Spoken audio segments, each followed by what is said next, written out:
So we've got Bill D out of Utah with us, and Bill, you were with us about 2, 3 months ago. You were telling us about writing a book about Hank Parkhurst.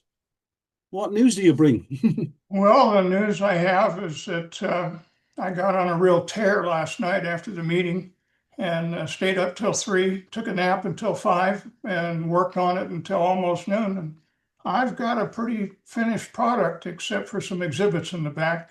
I want to emphasize again, 100% of this is Bill Shaberg's fault. Had he not done all the work that he's done, and had he not sparked my interest 2 different times, 2 years apart, this wouldn't have come about. But I think we're really close to a book. Wow, that's fantastic. And is that the title, Imperfect Profits? Is that what you're calling it then, Bill? Yep, Imperfect Profits, about Hank Parkhurst and the overlooked influence at the heart of Alcoholics Anonymous. Anyone that goes to the website and fills out the little box down at the bottom of that page, I'll put you on the mailing list. And I've been sending out little snippets of the book as kind of a teaser. So this is a not-for-profit project. So we're going to price it at cost as soon as I can figure out what that's going to be. It's probably going to be a few weeks yet. Wow, exciting stuff. Bill Shaber, can I get your response to that? Because you do mention you called that out back in 2020, I'd say. That's his fault. Ah, ah. I recommend you go to the website and read what's there. I thought it was really well written. I actually printed it out and went through it this morning. Bill sent me something a couple of days ago, but I just got to it today, and I was like, damn, this is good writing. This is good writing. So congratulations, Bill. Congratulations for getting and putting in the hard work. It's keeping the nose to the grindstone with everything else that's going on in our lives can be a real challenge. And congratulations on that. Thank you, Bill. That means the world to me. It really does. And imperfectprofits.com is the website. If you go to that and get more information. Now, we have good news and bad news for next week. Well, we've got two good news next week, really. Well, bad news is Bill Shaberg's not with us next week. That's not bad. That's bad news. But Bill has told us that. But we have a sufficient, Mr. Shaberg, we have a sufficient substitute. I don't know if you know. I've talked to your substitute. Wonderful. I told him he was a little, he wanted to get, the good housekeeping seal of approval before he actually went ahead and said yes to you. So that is, of course, Kevin Hanlon. We've got Kevin Hanlon coming along next week to step in and read for us. And it's either going to be chapter 1 or another chapter. I haven't finalized that yet. I was going to go with chapter 1, but when I was writing the email, I thought I'd love to get Kevin to do what he thought, what he wanted. So we'll just see how it goes. So we'll be here next week. Hopefully you'll jump in. I know we all will miss Bill Shaberg. But Kevin is sufficient enough, Bill. Yeah, Kevin's right. I may have to actually listen to this recording afterwards to find out what Kevin has to say about the stuff I claim in chapter 1. So oh, I love her. I love her. Now, if anyone is new, I think we have some new people here this evening as well. You're very welcome. Nice to have you here. Meredith, I'm looking at you in particular. If you wanted to say hello, you can do that now, Meredith. If you wanted to do that, you don't have to. I'm sorry. If I want to what? Say who I am? To sing a song. No, if you want to just say hello. Sorry. If you just want to say yes. I can sing a song too, but yes, I'm Meredith, alcoholic from Atlanta. Good to be here. Thank you, Meredith, for jumping on. Good to see Reggie back with us as well. Man, Reggie. Okay, we got up to, you all know, of course, we're up to chapter 14. More about more about alcoholism and we agnostics. And we're in September 1938. Wonderful stuff. I'm going to start it off, and then Mr. Shaber is going to come in, Jim Worley's going to come in, and of course, then we have our other readers who are going to jump in along the way. If you haven't got the book yet, it's up on the screen for you. And here we go. I don't think I'm missing that now, mate. No, chapter 4. Have you all? Oh, Bill, I don't think you're hosted. Are you got? No, I haven't made you co-host yet. And all our readers, hopefully you're all co-hosted. If not, send me a message in the chat. So chapter 14, more about alcoholism and we agnostic, September 1938. And it's on page 271. And I started. Despite the challenges of dealing with the ongoing excitement created by the trustees meeting, composing the long, quote-unquote, sheep and goats letter, and Albert Scott's disappointing call for regular dues at AA meetings, Bill Wilson was able to finally begin to write new material for the big book.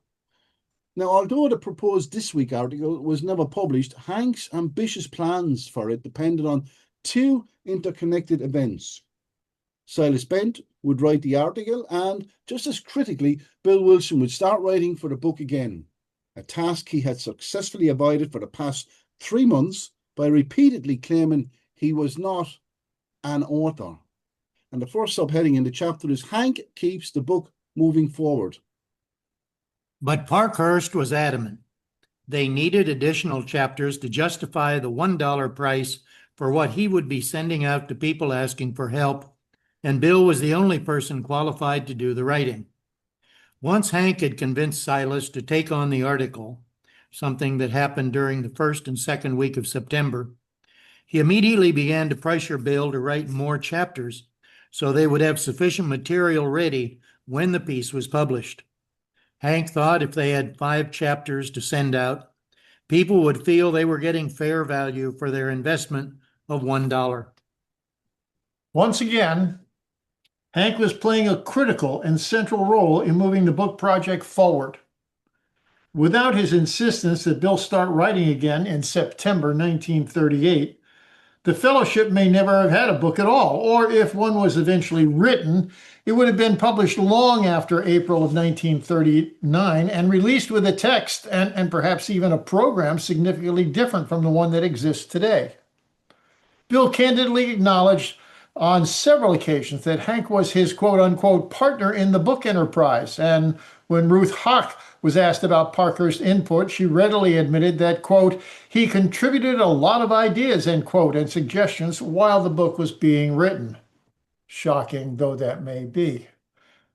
Even ever the salesman, Hank's greatest accomplishment was his constant promotion of the big book. While Parkhurst didn't actually write the book, other than the chapter to employers and his own story, The Unbeliever, his voice is always the loudest one raised in support of the project, at first convincing Bill to write There Is a Solution and his own story as promotional pieces, despite all the objections being raised in Akron at the time, and then creating his prophetic outline of what the book would contain when it was finished. 3 months later, in the face of this ongoing failure to raise any money from the rich, Hank suggested that their next best fundraising strategy would be to finish several more chapters of the book so they would have something substantial to sell to this week's readers. When this project eventually fell through, Hank raised his sights once more and decided that if they could just get the book written and published, it would surely generate an ongoing income stream for their growing movement and thereby put Alcoholics Anonymous on a solid financial footing. Throughout the entire process, Hank Parkhurst was deeply involved with anything and everything relating to the book project. But his most important contribution was surely this ongoing, increasing, and at times strident insistence that a book had to be written and published. If Hank's focus seems to be more on the book's potential profits than on how many drunks might be saved, that is no reason for any of today's AA members to feel anything other than the most profound gratitude for Henry G. Parkhurst. He was the singular, monumentally persuasive force driving first the writing and then the publication of the big book. So while Hank's scheme for raising money with an article in This Week ultimately failed, his aborted plan was the direct cause of another decisive turning point in the history of Alcoholics Anonymous. Bill Wilson finally assumed full responsibility for writing the rest of the book and began to do just that. Bill Wilson writes the next 2 chapters. Bill claims he, quote, probably got down to serious writing about September 15th, 1938, end quote. And this is one of those instances where his memory for dates seems to be reasonably accurate. It certainly fits with all the other known facts in the story.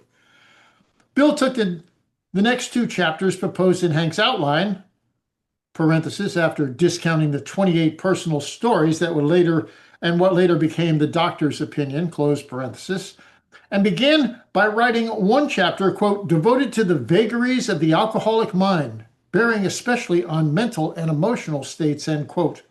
and another, quote, directed towards most of us who were honest in being agnostic, end quote. When finished and finally fully polished, these 2 chapters would appear in the big book under the title More About Alcoholism and We Agnostics. At the time, it wasn't just Hank's outline driving the order of the content for these next 2 chapters. Bill was actually returning to the 2 central points he had made in There Is a Solution and devoting an entire chapter to each of them in an effort to drive home his foundational belief that A, the central problem for the alcoholic is that he has absolutely no effective mental defense against the first drink, and B, the only proven solution to this problem was a total reliance on God. If the compulsive drinker wanted to have a real chance at continued sobriety, then he must first admit that he was personally powerless over the problem and then surrender himself to God as the only source of hope for his recovery. Once the 12 steps were written in early December, these 2 chapters would be seen as a full exposition of the first 2 steps. Bill made this clear in chapter 5, How It Works, when he first articulates all of the steps and then declares the first 2 have already been fully covered in the book, so the reader is, quote, now at step 3, end quote. And he then goes on to talk about, in detail. Unfortunately, aside from the 2 earliest chapters, There Is a Solution in Bill's story, we have no other rough drafts of the chapters found in the front half of the big book. Early versions of those chapters were either discarded with each rewriting, or they were lost when the office moved from Newark to New York City. Ruth Hawk noted in an April 12, 1940 letter to Hank that when they moved to New York, quote, we took all the furniture there was at 17 William Street and left only some cartons of paper, etc., end quote. Might those cartons of paper have contained the discarded rough drafts? The earliest version we have of the other 9 expositional chapters are found in the Multilith edition, the pre-publication version of Alcoholics Anonymous, that was offset printed in mid-February of 1939 and privately circulated for criticism. That text had already been reviewed by some members of the fellowship, and it had been subjected to considerable editing by Bill Wilson and 2 professional editors. It is important to note that the earliest drafts of the first 2 chapters predate the writing of the 12 steps, while the other 9 chapters can only be found in a form that incorporates whatever edits may have been made to them after the steps were created in early December 1938. This is a major disappointment since it is clear from Bill's letters that these 2 newest chapters were originally circulated in a very rough form, and it would be illuminating to see how they read in that early stage of their development. On September 27th, less than 2 weeks after he started to write again, Wilson sent them off to Dr. Bob Smith, commenting, quote, 2 more chapters of the book, More About Alcoholism and We Agnostics, are close to completion. I am enclosing the original dictation on 2 of them so you can get a rough idea. You will understand that what I'm sending you is just the rough, uncorrected outline. We'll let you have the polished product when ready, end quote. Of course, significant revisions were made to both of these 2 original dictations. First in the revised version sent to Dr. Bob Smith on November 3rd, and then on the ongoing basis as they got closer to the Multilith printing of the book. Just as the 5,810-word first draft of There Is a Solution was cut by more than 2,000 words before being printed in the Multilith edition, it is possible that both of these chapters started out as much longer compositions and were then rewritten, edited, and cut down in size before they arrived at the text we find in that first available version. On the other hand, it is likely that the discovery of a first draft of either of these new chapters would not reveal anything substantially different from what we find in them today. Just as the central ideas of There Is a Solution remain intact and were, in fact, clarified by the ongoing editing process, these 2 chapters would almost surely follow the basic outline of what is found in them today. Parenthesis. The only significant difference being the substitution of the word spiritual for religious throughout, a change already made, for instance, while editing Dr. Young's important observation in There Is a Solution, and in several other places in the 2 earliest chapters. The real alcoholic is powerless. As already noted, Bill Wilson was intent on making a clear-cut case in these chapters for the 2 beliefs he considered essential to their program of recovery. The first of these was the inability of the true alcoholic, no matter how great his resolve or his degree of self-knowledge, to avoid picking up the first drink. And There Is a Solution, Bill had written, At a certain point in the drinking of every alcoholic, he passes into a state where the most powerful desire to stop drinking is of absolutely no avail. The fact is that all of us, for reasons which are yet obscure, have entirely lost the power of choice with respect to alcoholic drinks. Our so-called willpower with respect to that area of thinking and action becomes virtually non-existent. We are unable at certain times, no matter how well we understand ourselves, to bring into our consciousness with sufficient force the memory of the suffering and humiliation of even a week or a month ago. That ought to But- perk you up. But rather than presenting yet another more detailed explanation of this absolute lack of power, Bill took a more dramatic storytelling approach in More About Alcoholism, presenting 3 real-life stories and 1 striking analogy in the hopes that one of these 4 might grab the alcoholic reader's attention in a way that a simple statement of fact never could. Before introducing those stories, Bill wanted to emphatically state that being powerless over the first drink was not just a temporary condition or a passing disability. It was a permanent condition if you were a real alcoholic. Most of us have been unwilling to admit we were real alcoholics. No person likes to think he is bodily and mentally different from his fellows. Therefore, it is not surprising that our drinking careers have been characterized by countless vain attempts to prove we could drink like other people. The idea that somehow, someday, he will control and enjoy his liquor drinking is the great obsession of every abnormal drinker. The persistence of this illusion is astonishing. Many pursue it into the gates of insanity or death. We learned that we had to fully concede to our innermost selves that we were alcoholics. This is the first step in recovery. The delusion that we are like other people or presently may be had to be smashed. We alcoholics are men and women who have lost the ability to control our drinking. We know that no real alcoholic ever recovered this control. All of us felt at times that we were regaining control, but such intervals, usually brief, were inevitably followed by still less control, which led in time to pitiful and incomprehensible demoralization. We are convinced to a man that alcoholics of our type are in the grip of a progressive illness.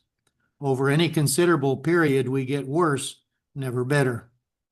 We are like men who have lost their legs. They never grow new ones.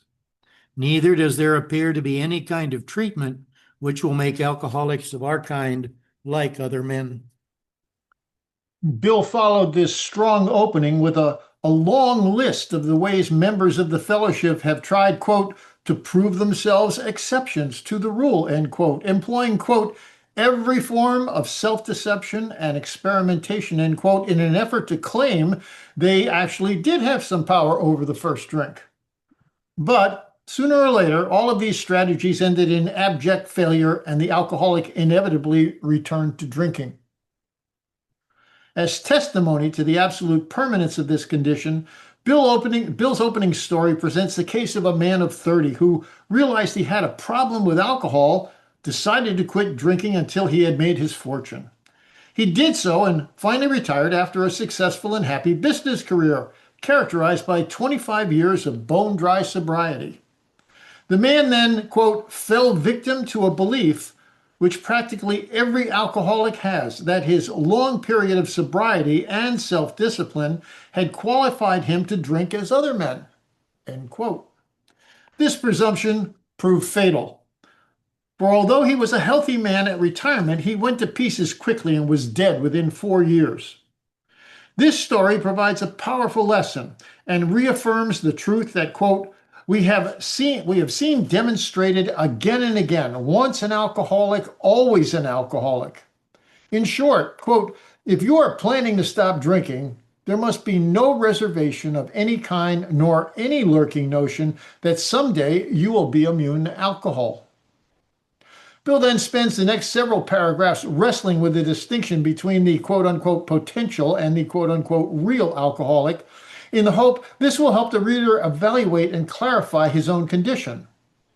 The potential alcoholic seems to be someone who can stop for a prolonged period of time, but can't stop once he started drinking, while the real alcoholic finds it absolutely impossible to avoid the first drink for any appreciable length of time, even after he has stopped. Such a man has lost the power to choose whether he will drink or not, and it is exactly here that we find, quote, the baffling feature of alcoholism as we know it, this utter inability to leave it alone no matter how great the necessity or the wish, end quote. The real alcoholic just can't avoid alcohol for any significant length of time. He always comes back to drinking in fairly short order. The insanity of the first drink. The man in the story made a conscious decision to resume drinking. It had been his plan to do so for 25 years, and the result was fatal. But what about the fellow who has every intention of never touching another drop of alcohol in his life and still picks up the first drink? According to Wilson, this is the very heart of the compulsive drinker's problem, and he spends the rest of this chapter graphically exploring the mental process that precedes the first drink. Quote, what sort of thinking dominates an alcoholic who repeats time after time the desperate attempt of the first drink? Friends who have reasoned with him after a spree that has brought him to the point of divorce or bankruptcy are mystified when he walks directly into a saloon. Why does he? Of what was he thinking? End quote. And most important, what, quote, are some of the mental states that precede a relapse into drinking, for obviously, this is the crux of the problem, end quote. For his first illustration, Bill offers the story of Jim, a sober car salesman who one day stopped at a roadside place to get a sandwich for lunch. He had no intention of drinking and had eaten there many times during the months he had been on the wagon. Shifting into first person, Bill allows Jim to tell the story in his own words. I sat down at a table, ordered a sandwich and a glass of milk. Still no thought of drinking. I ordered another sandwich and decided to have another glass of milk. Suddenly, the thought crossed my mind that if I were to put an ounce of whiskey in my milk, it couldn't hurt me on a full stomach. I ordered a whiskey and poured it into the milk. I vaguely sensed I was not being any too smart, but felt reassured as I was taking the whiskey on a full stomach. The experiment went so well that I ordered another whiskey and poured it into more milk. That didn't seem to bother me, so I tried another. Thus started one more journey to the asylum for Jim. Here was the threat of commitment, the loss of family and position, to say nothing of that intense mental and physical suffering which drinking always caused him. He had much knowledge about himself as an alcoholic, yet all reasons for not drinking were easily pushed aside in favor of the foolish idea that he could take whiskey if only he mixed it with milk. Whatever the precise medical definition of the word may be, we call this plain insanity. How can such a lack of proportion of the ability to think straight be called anything else? Bill's use of underlining here is meant to drive home, quote, the peculiar mental twist, end quote, that allows someone to make such a ludicrous decision. What would you call this other than plain insanity? Real alcoholics consistently exhibit, quote, a curious mental phenomenon, end quote, that readily entertains whatever quote, insanely trivial excuse for taking the first drink, end quote, might come up and then permits the quote unquote insane idea to win out. Quote, our behavior, Bill says, is nothing less than absurd and incomprehensible with respect to the first drink. In an attempt to further emphasize the absurdity of this kind of drinking, Wilson offers the ludicrous analogy of a passionate but frequently injured jaywalker claiming that his behavior is no more preposterous than it was for Jim to pour that first shot of whiskey into his milk. In the beginning, the jaywalker, quote, he gets a thrill out of skipping in front of fast-moving vehicles, end quote, and does so with impunity for years. And then his luck run deserts him and he is, quote, slightly injured several times in succession. You would expect him, if he were normal, to cut it out, end quote. But he doesn't. Worse and worse injuries occur, and still he can't seem to quit. Quote, finally, he can no longer work, his wife gets a divorce, he is held up to ridicule, he tries every known means to get the jaywalking idea out of his head, he shuts himself up in an asylum, hoping to mend his ways. But the day comes, out he races in front of a fire engine, which breaks his back. Such a man, Wilson pointedly asks, would be crazy, wouldn't he?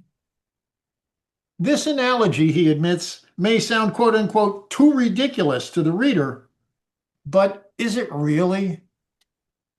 If the alcoholic were to substitute his failed attempts to quit drinking with the jaywalker's problem, quote, the illustration would fit us exactly.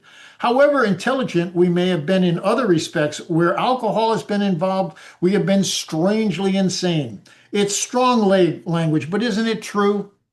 End quote.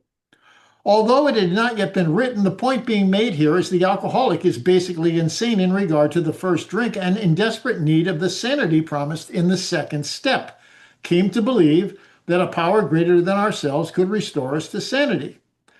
The insanity that step is designed to relieve is to be found exactly here in the split second when, while still absolutely sober, the, quote, peculiar mental twist comes into play and convinces the alcoholic that it is perfectly reasonable for him to take the first drink. As a graphic example of this strange mental deficiency, Bill now presents his final story. This one about Fred, the successful businessman who, much to his surprise, finds himself hospitalized with, quote, a bad case of the jitters, close quote, as a result of his drinking. A bit depressed about this embarrassing situation, he resolves to quit drinking completely, never thinking he might not be able to do so.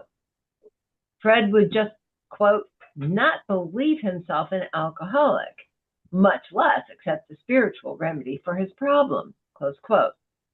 He was completely confident he could resolve his current dilemma all by himself. Fred left the hospital and was successful with his no drinking plan for some time, and quite, quote, frankly, did not believe it would be possible for him to drink again, close quote. But he did drink again, and the circumstances forced him to accept AA's hypothesis that there is a, quote, subtle insanity which precedes the first drink, close quote. A moment of irrationality that overrides every level of self-confidence, self-knowledge, and willpower. Here was a man who was, quote, absolutely convinced he had to stop drinking, who had no excuse for drinking, who exhibited splendid judgment and determination in all his other concerns, yet was flat on his back nevertheless, close quote. According to Fred's own account, he was on a business trip to Washington. It was the end of a perfect day, and there was not a cloud on the horizon. He was on his way to dinner when, as I crossed the threshold of the dining room, a thought came to mind. It would be nice to have a couple cocktails with dinner. That was all, nothing more. Fred ordered a drink and then later another and yet another, resulting in a drunken spree lasting several days. How did this happen? As soon as I regained my ability to think, I went carefully over that evening in Washington. Not only had I been off guard, I had made no fight whatever against that first drink. This time, I had not thought of the consequences at all. I had commenced to drink as carelessly as though the cocktails were ginger ale. How do we explain this chain of events other than to say that best intentions, self-awareness, and the firmest resolve were all discarded in a moment that could only be described as one of those quote-unquote strange mental blank spots that plague the real alcoholic and takes him directly back to drinking in spite of all his promises, whether made to himself or others. Surrendering to the truth of his powerlessness over alcohol, Fred agreed to accept the spiritual answer and the program of action offered by AA, and like so many others who faithfully followed that program, he became sober and was able to stay that way. Wilson concludes the chapter with a ringing endorsement of AA's conclusions regarding the first drink, which is offered by a staff member of a world-renowned hospital, followed by a short paragraph hammering home the two most important points in this chapter and serving as an introduction to the next. Quote, "Once more, the alcoholic, at certain times, has no effective mental defense against the first drink. Except in a few rare cases, neither he nor any human being can provide such a defense. His defense must come from a higher power." The time had now come for a much fuller discussion of the delicate subject of the belief in God. A power greater than ourselves. The essence of the next chapter, Bill wrote, is neatly captured in the later wording of the second step. Came to believe that a power greater than ourselves could restore us to sanity. This is the only way the alcoholic can overcome the insanity of the first drink. But rather than just bluntly stating the fact that 100 men had come to believe and thereby being able to stop drinking, Bill Wilson needed to present some persuasive arguments to convince an active alcoholic that he could and should join them in their beliefs about the power of God. Bill had told Bob Smith he didn't much care for the first draft of We Agnostics, claiming he thought it was, quote unquote, too preachy, and he felt that it was, quote, rather disconnected, end quote. Given his almost impossible task, this is completely understandable. How could he even begin to make an effective argument for the necessary belief in God without sounding like a Sunday school preacher? No wonder he suggested to Bob that perhaps, quote, it might better be done in the form of a dialogue between one of our former agnostics and a tough-minded bird lying in a hospital bed, end quote. Presenting arguments for the existence of God as part of a bedside conversation would have sounded much like a church sermon and might have proved more appealing to non-believers. But as far as we know, Bill never went down that more literary road. Whatever he wrote, Wilson knew he needed to do everything in his power to avoid the reaction expected from an alcoholic who had just been told that God was a necessary part in this solution. Quote, "Oh, so that's what it is. I'm so disappointed. I had begun to think you fellows knew what you were talking about," end quote. Above all else, Bill wanted the reader to keep an open mind and to engage in an exploration of what he called, quote unquote, the God idea. His worst fear was that the agnostic or atheist would reach this point in the book and then just slam it shut, effectively closing off any further discussion. Wilson tried to make this inclusive point clear from the very beginning by choosing a collegial title of We Agnostics for this chapter.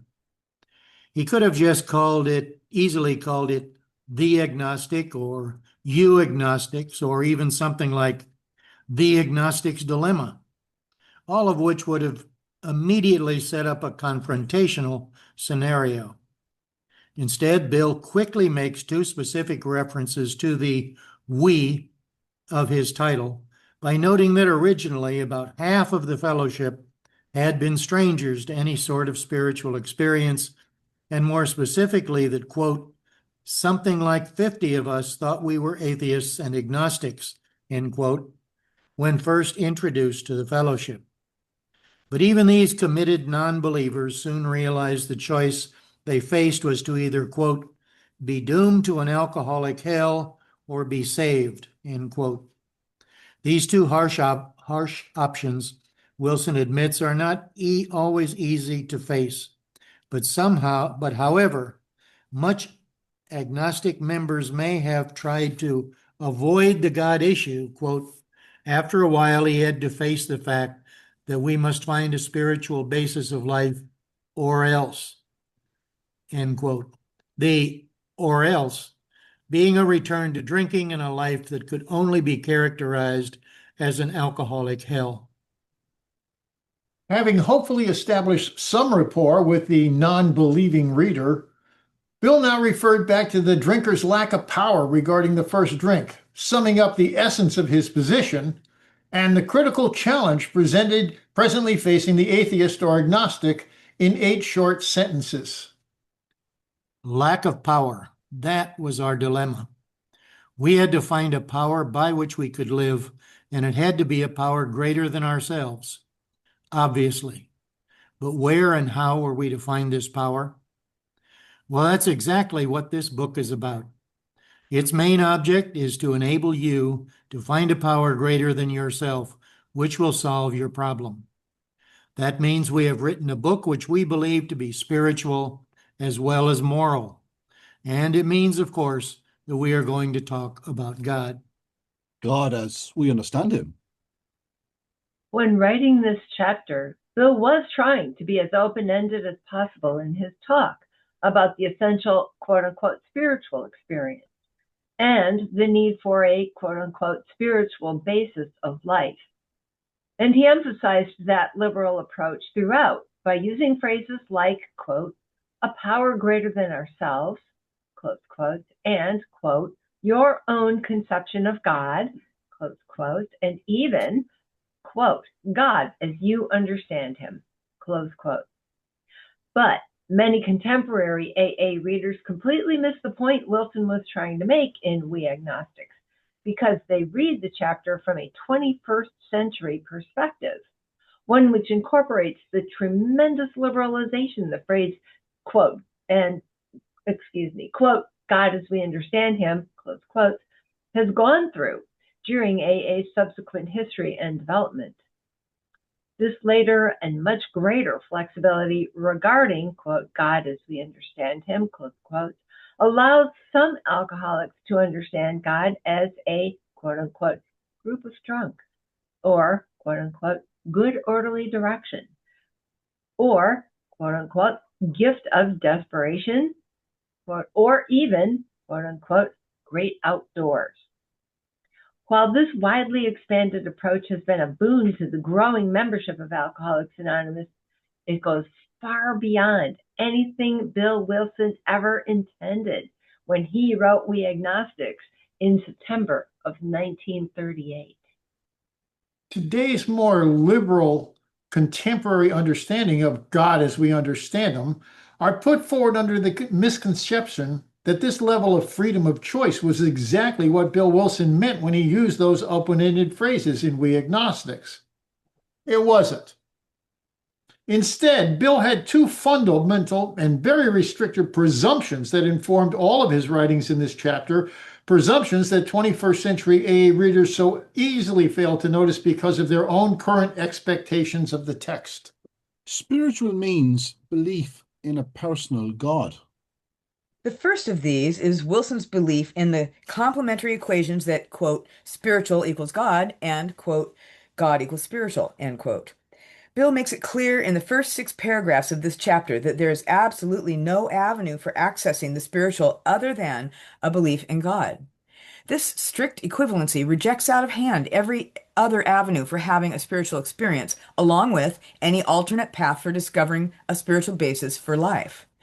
While such an exclusive position is far from today's more liberal attitudes in AA, it is completely consistent with Bill Wilson's upbringing, with the beliefs and values of the earliest members of the fellowship, and is perfectly aligned with the 1930s American culture, parentheses, which was far more religious than it is today, end parentheses. More conceptions of God and spiritual that were adopted later must therefore be firmly set aside in order to reach a proper understanding of what Wilson was actually saying when he first wrote this chapter. To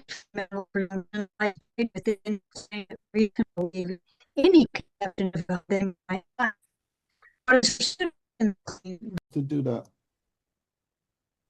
Bill's second fundamental presumption lies buried within his claim that readers can believe in any conception of God they might like.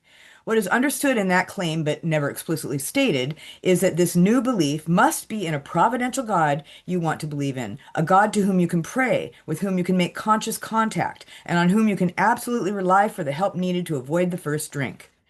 Bill offers an open-ended invitation for alcoholics to believe in, quote, a supreme being, end quote, or, quote, an all-powerful guiding creative intelligence, end quote, parentheses, along with a number of other impressively capitalized titles, end parentheses. But never, for instance, does he offer as an object of belief the God of the deists, who believe he created the universe and then removed himself from the realm of human affairs, or any of the other less involved, less accessible conceptions of divinity that have been suggested over the millennia by religious teachers, mystics, and philosophers. If you want to get sober, you must align yourself with a italicized personal God with whom you can have a italicized personal relationship. There is no other option. Again, Bill was not being duplicitous here.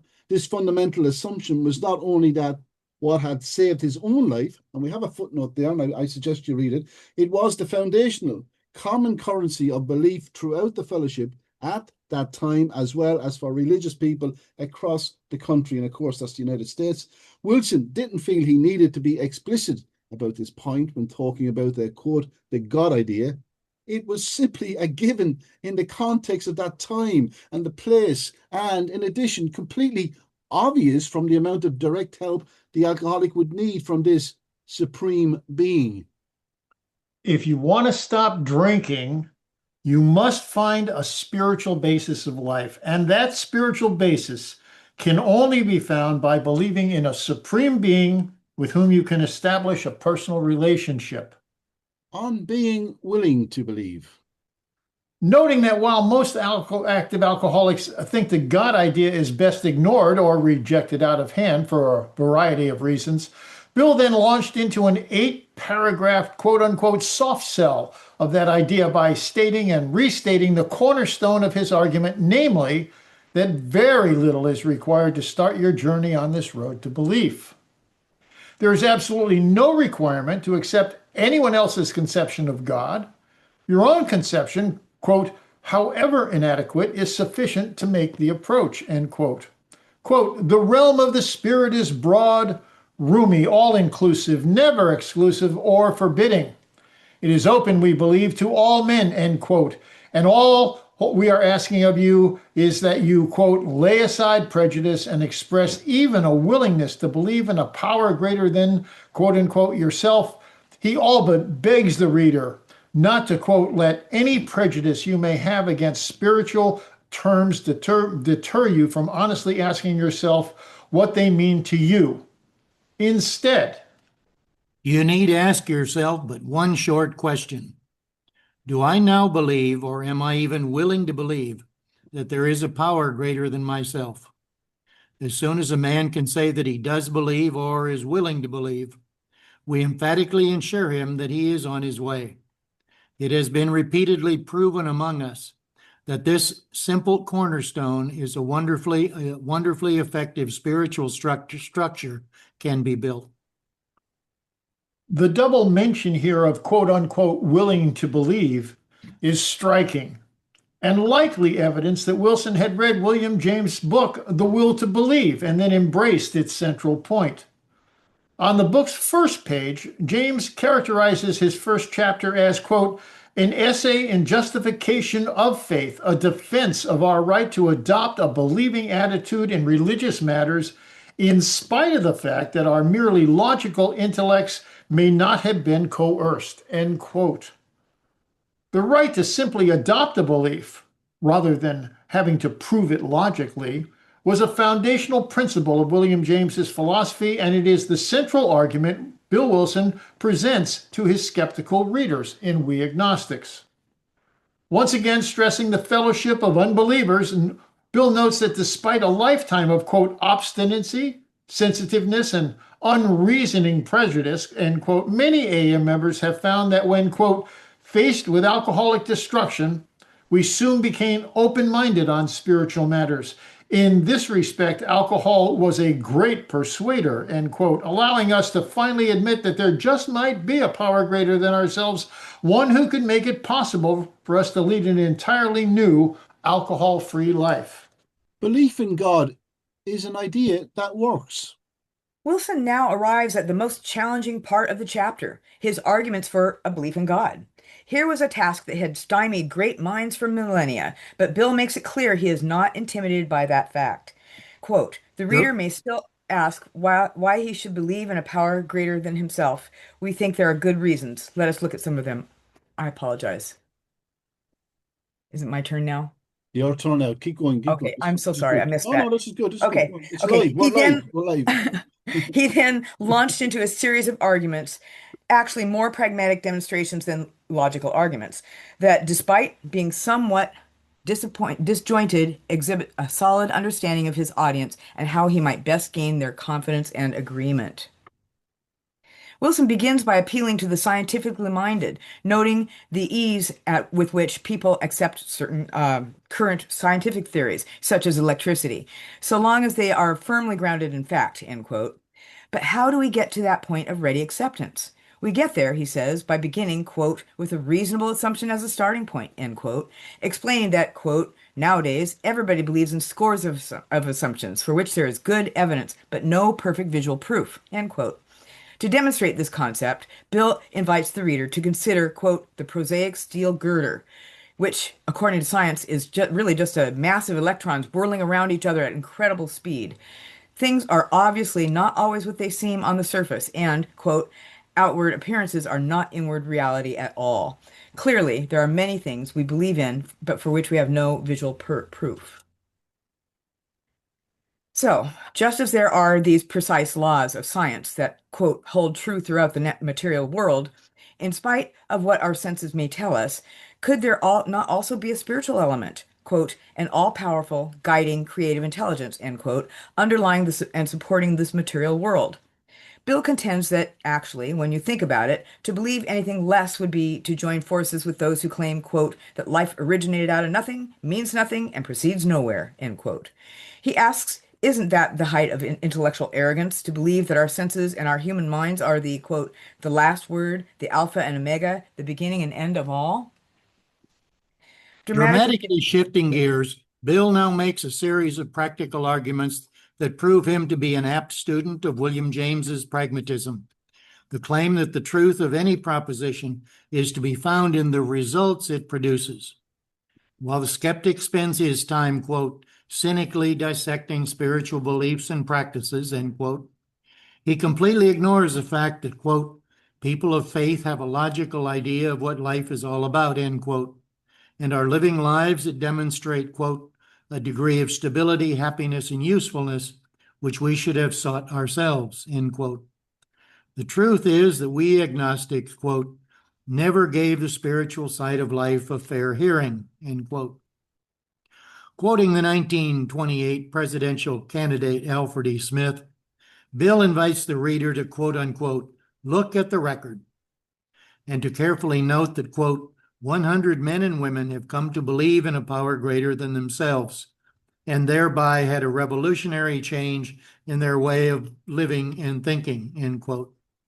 He then turns this impressive record into a direct challenge. Quote, when 100 people, much like you, are able to say that consciousness of the presence of God is today the most important fact of their lives, they present a powerful reason why you too should have faith, end quote. Beyond this, the larger record that Wilson wants the reader to examine includes historical figures who have succeeded in the face of, quote, superstition, tradition, and all sorts of fixed ideas, end quote. People like Columbus, Galileo, and his favorite example, the Wright brothers. Why, in just 30 years, he says, quote, the conquest of the air is almost an old story, end quote. And today, many people consider the prospect of exploring, quote, the moon by means of a rocket, end quote, inevitable. Isn't it clear, he says, from all of these examples that, quote, the spirit of modern scientific inquiry, research, and invention, end quote, relies upon, quote, the ease with which we discard old ideas for new, by the complete readiness with which we throw away the theory or gadget which does not work, or something new which does, end quote. He's made his point that it is exactly this kind of open-mindedness that has been the key and indispensable ingredient for the progress made in science over the past few centuries.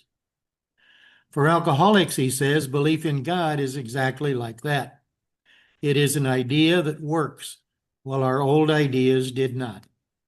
He asks, doesn't it make sense that we apply the same ease with which we change our minds in scientific matters to our stubborn doubts about the existence and power of God? Quote, we agnostics and atheists were sticking to the idea that self-sufficiency would solve our problems, when others showed us that God's sufficiency worked for them. We began to feel like those who had insisted the Wrights would never fly, end quote. Bill says, quote, logic is great stuff. We liked it, and therefore we are at pains to tell you why we think our present faith is reasonable, why we think it more sane and logical to believe than not to believe, why we say our former thinking was soft and mushy when we threw up our hands in doubt, end quote, saying we just couldn't decide one way or the other about the existence of God. But soft and mushy thinking was no longer an option for us. We had become, quote, alcoholics, crushed by the self-imposed crisis we could not postpone or evade, end quote, and find that now we have no choice but to, quote, fearlessly face the proposition that either God is everything or else he is nothing. God either is or he isn't. A choice must be made. At this crucial point, Bill throws down the gauntlet and dramatically demands of the reader, what is your choice to be? Having stated categorically that the present faith in God by 100 recovered alcoholics was, quote, reasonable, sane, and logical, close quotes, Wilson now does his best to justify that claim. Quote, arrived at this point, we were squarely confronted with the question of faith, and we could no longer, quote, duck the issue, close quote. But for all of his earlier bravado about looking at the good reasons for belief, Bill abandons his direct prose style here and begins the argument for faith by painting a flowery image of, quote, the bridge of reason, close quote, leading to the, quote, the desired shore of faith, close quote, where, quote, friendly hands are stretched out, close quote, welcoming those with, quote unquote, flagging spirits to the promise of the new land. Despite this glowing scene, he admits that having come this far, many agnostics find that they just cannot abandon their absolute faith in, quote, the God of reason and take the final, quote, step ashore to, quote, the new land of faith in God, close quote. Wilson then takes this dilemma and turns it on its head, asking those who are reluctant to take this final step if they're clinging to, quote unquote, the God of reason, isn't also, quote, a certain kind of faith. For did we not believe in our own reasoning? Did we not have confidence in our ability to think? What was that but a sort of faith, end quote. He then catalogs a number of other kinds of faith to be found in everyone's life, not only faith in religion, but also faith in, quote, people, sentiments, money, and ourselves, end quote, along with a sense of worship in relation to nature and our feelings for loved ones. Quote, It is impossible, he claimed, to say we had no capacity for faith or love or worship. In one form or another, we have been living by faith and little else. Close quote. Hence, we saw that reason isn't everything. Neither is reason, as most of us used it, entirely dependable, though it emanate from our best minds. What about people who proved that man could never fly? Yet we had been seeing another kind of flight, a spiritual liberation from this world, people who rose above their problems. They said God made these things possible, and we only smiled. We had seen spiritual release, but liked to tell ourselves it wasn't true. Actually, we were fooling ourselves, for deep down in every man, woman, and child is the fundamental idea of God. It may be obscured by calamity, by pomp, by worship of other things, but in some form or other, it is there. In recapping this long argumentative section, Bill notes that despite all his best efforts to convince the agnostic, quote, we can only clear the ground a bit for you, end quote. But he says, if you are open-minded and pay careful attention to, quote unquote, our testimony on this issue, it may allow you to, quote unquote, sweep away prejudice, enabling you to, quote unquote, think honestly and encourage you to, quote, search diligently within yourself. With this attitude, you cannot fail. The consciousness that you do believe is sure to come to you, close quote. But Bill wasn't done yet. Not completely trusting in all he had written so far, he presents his final argument for belief, the story of Fitzmayo, identified here only as someone who will appear later in the book. A man whose, quote, story is so interesting that some of it should be told now, end quote. Despite a deeply religious upbringing, Fitz had rejected God and fallen into an alcoholic way of life, filled with nothing but, quote unquote, trouble and frustration. Finding himself in a drying out hospital, he was, quote, approached by an alcoholic who had known a spiritual experience, end quote. But this encounter only enraged him. Our friend's gorge rose as he bitterly cried out, If there is a God, he certainly hasn't done anything for me.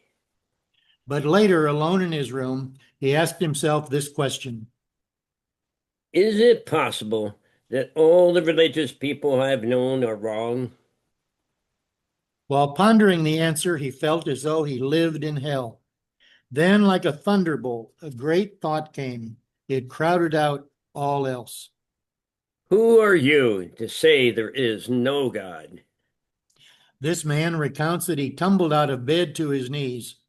In a few seconds, he was overwhelmed by a conviction of the presence of God. He had stepped from bridge to shore. For the first time, he lived in conscious companionship with his Creator.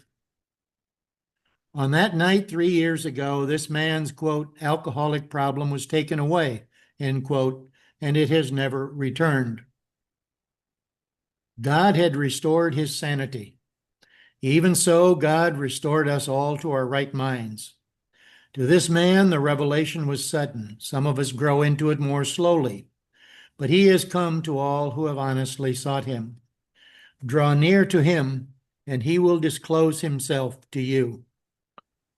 According to Bill Wilson, this is the only hope you have if you want to successfully avoid that treacherous first drink. Bill, as the sole author, Wilson's many modern readers have been critical of the writing in this chapter, so a few words about its composition may be helpful. Wilson's authorship of the big book has been challenged most famously by himself, but it is clear from everything he writes during this time that at this point he was the writer.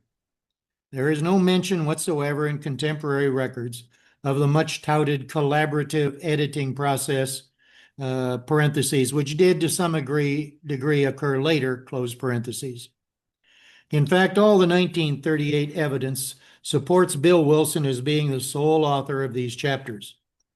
His writing was, however, being criticized and critiqued by Hank Parkhurst and Ruth Haack, the two people who were constantly present as he dictated the book at their honor dealer's office in Newark.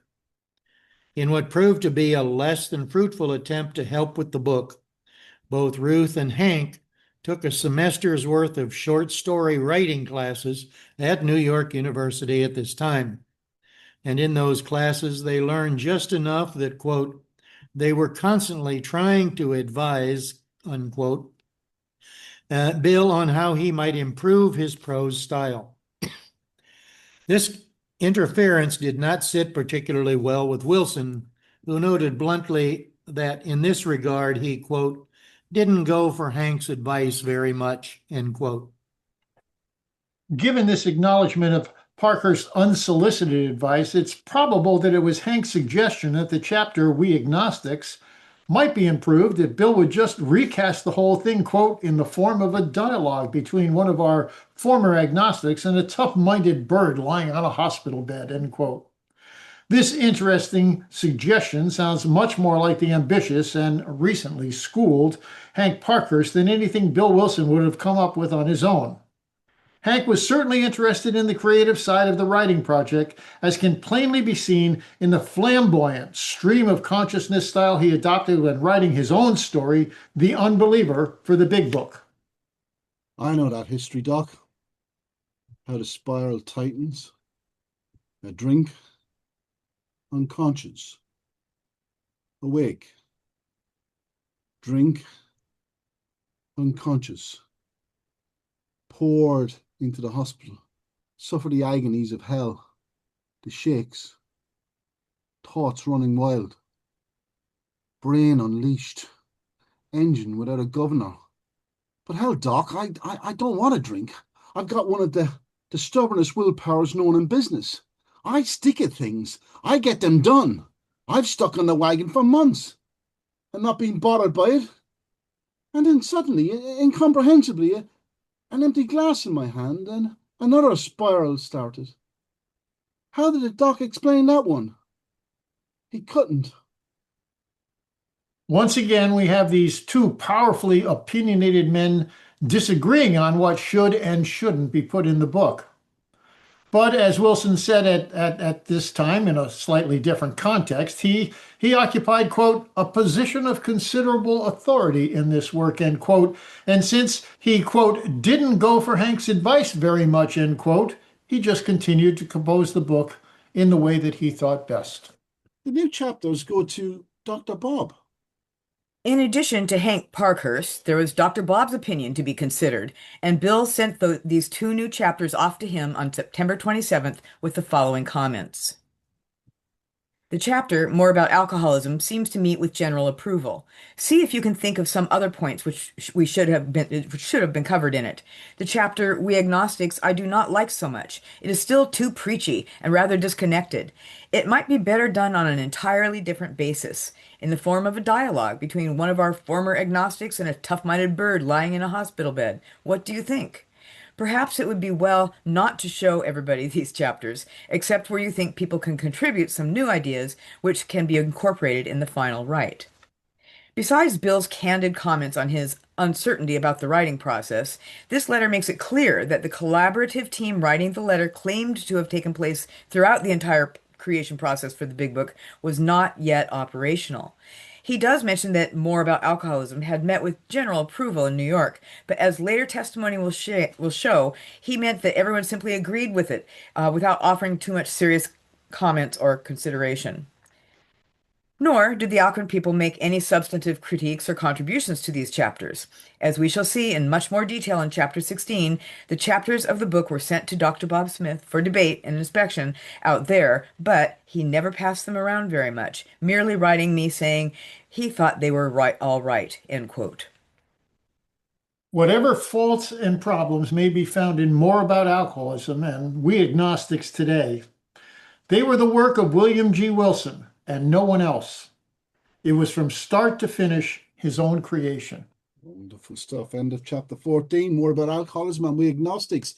And September 1938. You can unmute yourselves. Thank you, everyone. Thank you, everyone. That was wonderful. Thank you, Thank you, Bill. Jill. Thanks Thank you. for reading. Thank you. Thank you. Very, very nice. Thank you. That was so good. Great writing. Thank you. Good Yeah, reader. thank you. So interesting. Very educational. Thank you. I can hear that. The educational variety, lovely. Good stuff. Bill Sherburg, we're going to use very quickly. Bill, I have to ask you about footnotes in a minute about Peabody's one. I just have to ask you that, but I just want to bring Bill D in from Utah again, because we learned a lot about Hank Parker's.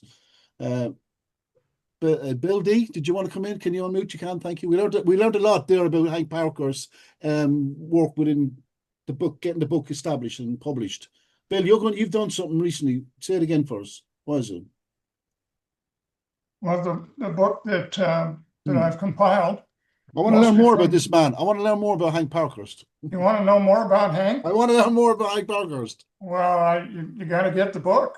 Yeah, and it's going to be out soon, hopefully. You got to get on my mailing list and open your email. I sent you half the book this morning. Don't be saying that, little thing. You tell me that. Well, the book is coming out soon. The book is coming out soon. Anyway, is the point. The point of the story is the book is coming out soon, Bill, isn't it? Yes, I really hope it is. And we're going to learn more about this wonderful guy. He sounds like a wonderful guy. Thank you, David. So it's great to have, it's great to have Bill Sherburg here. And Jim Worley, of course, is with History Only as well, and all our other readers. Thank you, everyone. Bill, we'll go straight back to you. Thank you, sir. Thank you, David. I don't know. I mean, I'm kind of happy to see that I'm beating a drum here that I've been beating with regularity ever since. That I talk about. If you want to know what AA is all about and the solution, that's the diagnosis and the solution being offered, there's these three sound bites. You got number one, you got no mental defense against the first drink. Number two, you can get your spiritual defense. It's going to stand between you and the first drink.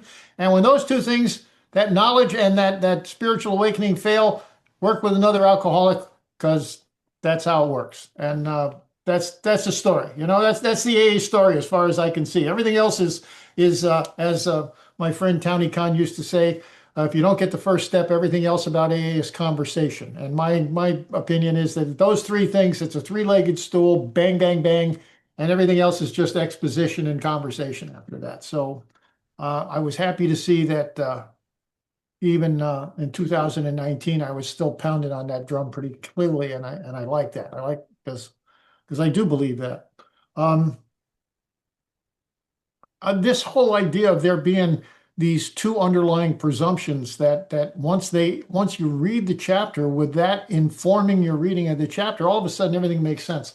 We used to have a group that we met on Saturday mornings, and we would read the first 164 pages like a page and a half or 2 pages at a time.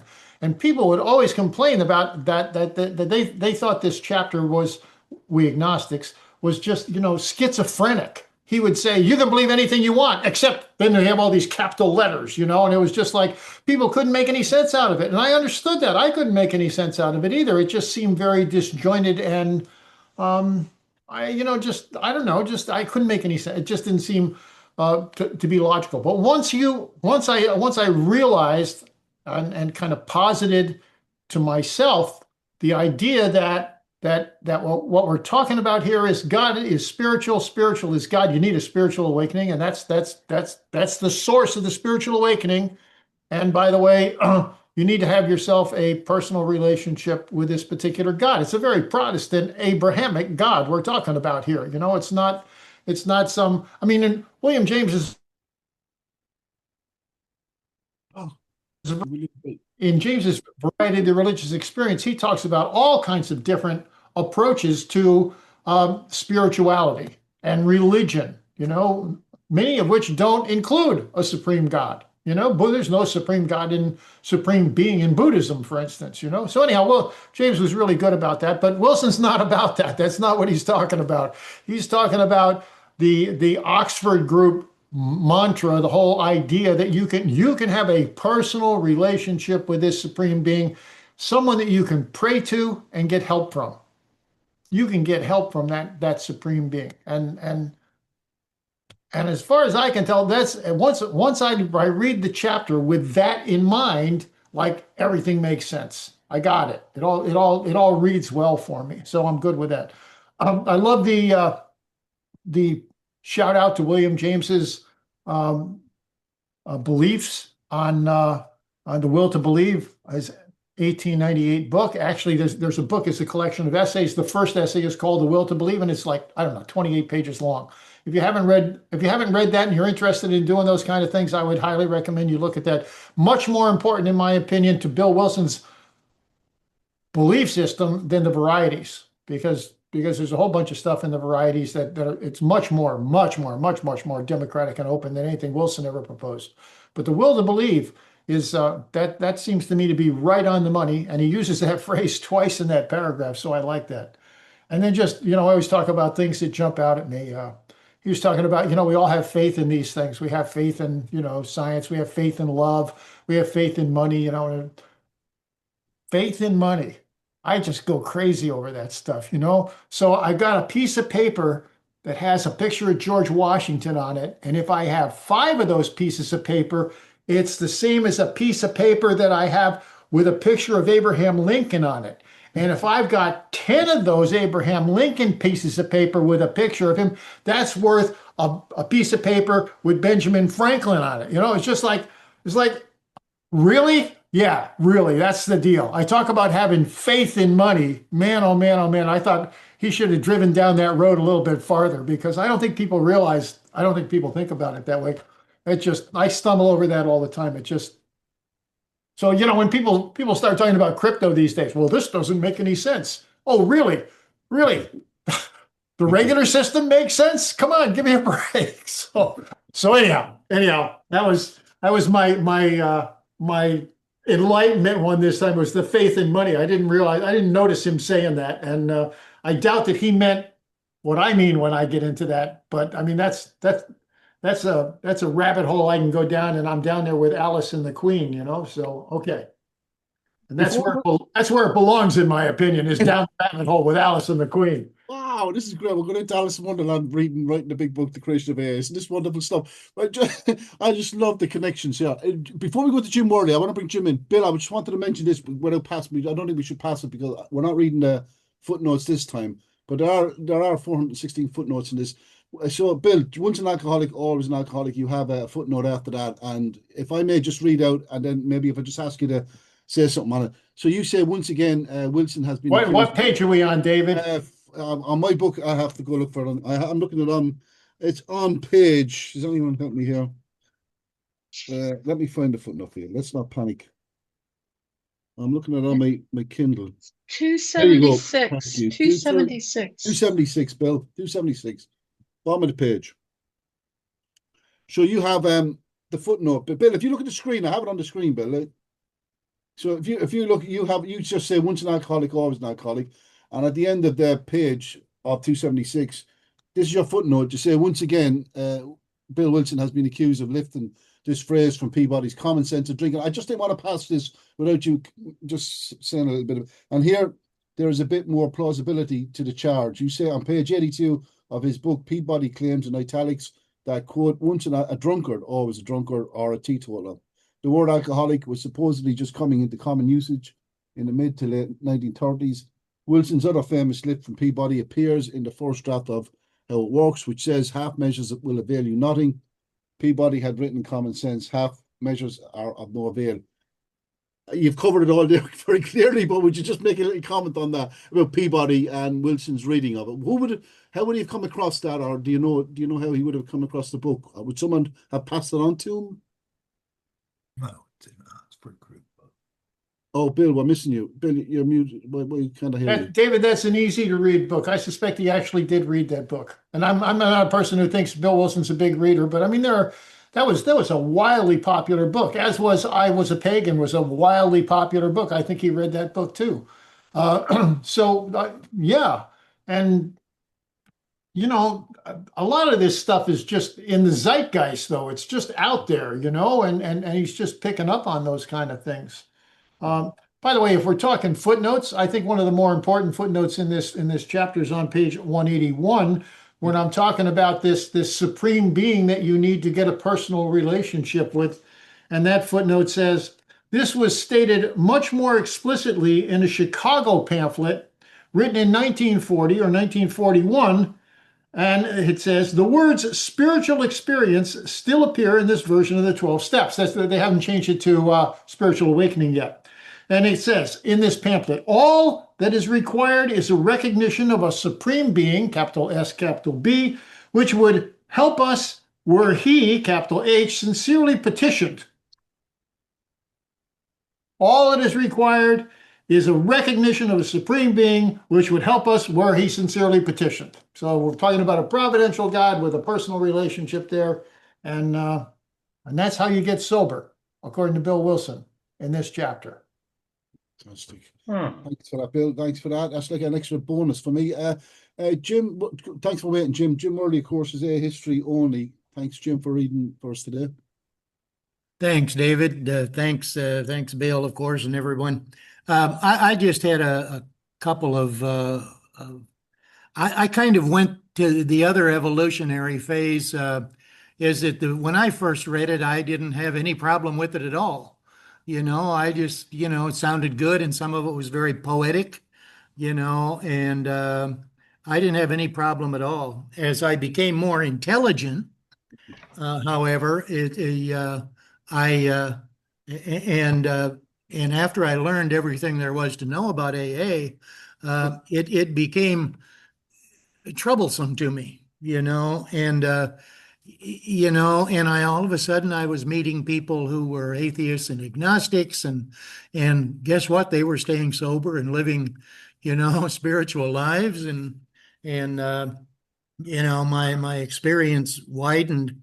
I just think as far as Bill Wilson writing this, I'm thinking this must have been probably not schizophrenic, but must have been very difficult for him, someone who had virtually no, religious training or experience at all until this hot flash, and he got on the, what did he say? Holy roller coaster. Yeah. And he had all this, and he had these people in Akron that were still on the holy roller coaster, a lot of them, and then all of a sudden in 38, the guy Jimmy Burwell wanders in, so he had a lot of people to please, and that's not the right word, but Bill was always concerned about not saying anything that would offend anyone or keep anybody out. And so this was probably a rough, and I understand when he was talking to Dr. Bob and said, I just don't, it doesn't sound right to me. I need to work on it more or whatever. But, I think the biggest problems we have, I agree with Bill 100%, is when we interpret when we impose our beliefs, our 2026 beliefs on the text, instead of looking at what was meant by Bill when he wrote it. And, that's when we can get into problems. But it had to be a tough, and he mentioned not just once, but twice in the beginning of the chapter that, half of us were, like this. And then he says 50% of us were like this, he's getting some identification in there, and even, little bit of slips of, well, you have to believe and there's got to be a God. Well, maybe you don't have to believe, just be willing to believe, and, why? It works. It works. Whatever it is that we've got, it works, and it's working for us. So hang around us for a while. That's what I've got. The broad highway just remind me of. And not to discount the influence of Hank. We're in Hank's office with Ruth typing this every single day. They're together. They're more together. Yes, Burwell was an influence, but he's in Hank's office, and Ruth is typing, and Hank is right there. Big influence. Is this in the book, Bill? Hopefully this is in the book. Hopefully you got that. Well, yeah, it might be. Might be good. Thank you. That was Bill D coming in on the back of you. So just to remind you, there's 416 footnotes and 1,570 endnotes in this book. So that's very comprehensive. Now, we're going to be here tomorrow. Bill won't be with us, Jim won't be with us, but we're allowed to be naughty tomorrow. We're allowed kind of speculate, Bill. We're going to speculate. We're going to discuss tomorrow. We have a little discussion on what we've done today. We do listen back to the Q&A, and maybe people have questions they want to ask, and not necessarily an answer, but give their ideas of what we were reading today. So that's tomorrow. It's called Writing the Big Book, the Creation of a discussion meeting, and reflections on Saturday's reading meeting. And that's kind of 8 p.m. in the UK, and that's 3 p.m. in New York. So if you'd like to jump in on that, we last for about an hour. Well use of my time at the moment, because as we know, we're going to read the Evening Gatha at the end. Time swiftly passes by and opportunity is lost. Strive to awaken, Mr. Sherbrooke tells us. So, Tom, you had your hand up. Tom, hit. Yeah, I had my hand up. We happened to study the second step in this morning's step study, and in it says your heart. Bill takes a little different position. He says you can have your AA group as your higher power, right? Which is a personal providential God. So, and also as a chemist, the first time I read that Prosaic's steel girder is composed of nothing but electrons, it rubbed me the wrong way, because that's not factual.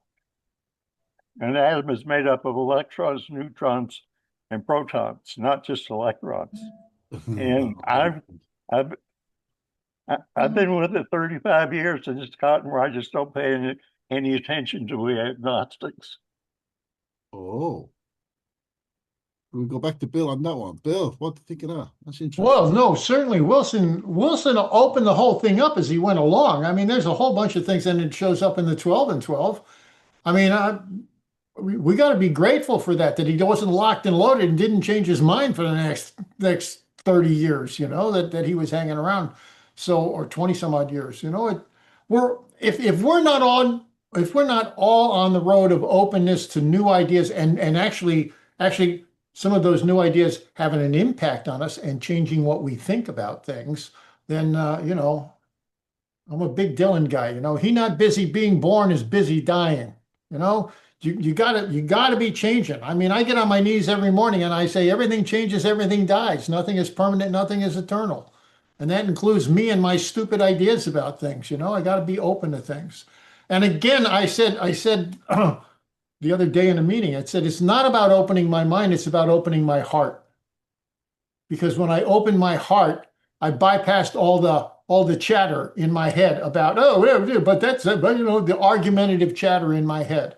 And what I really need to do in relation to these things all the time, I think, is to open my heart. And sometimes that's more difficult than other times because I'm just, Oh, I look forward to listening to this back tomorrow. This is good. Thank you, Tom.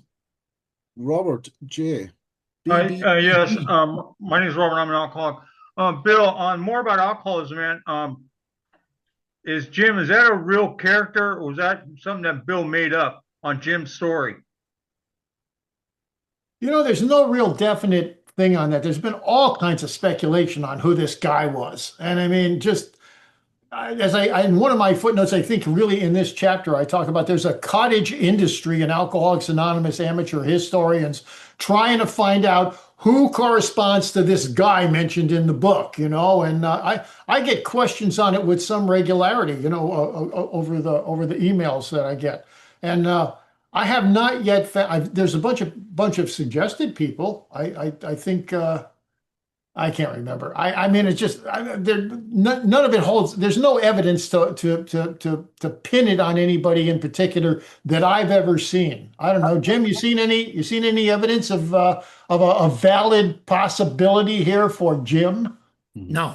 I mean, like you said, there are a lot of suggested names. Him and Fred, and they kind of fit, but they don't really fit. And we'd have to have something from Bill that says, when I was writing this story about whiskey in the milk, I was thinking about John Jones, and there's nothing definite about that. There are some theories, and like you said, a cottage industry has sprung up. It's a great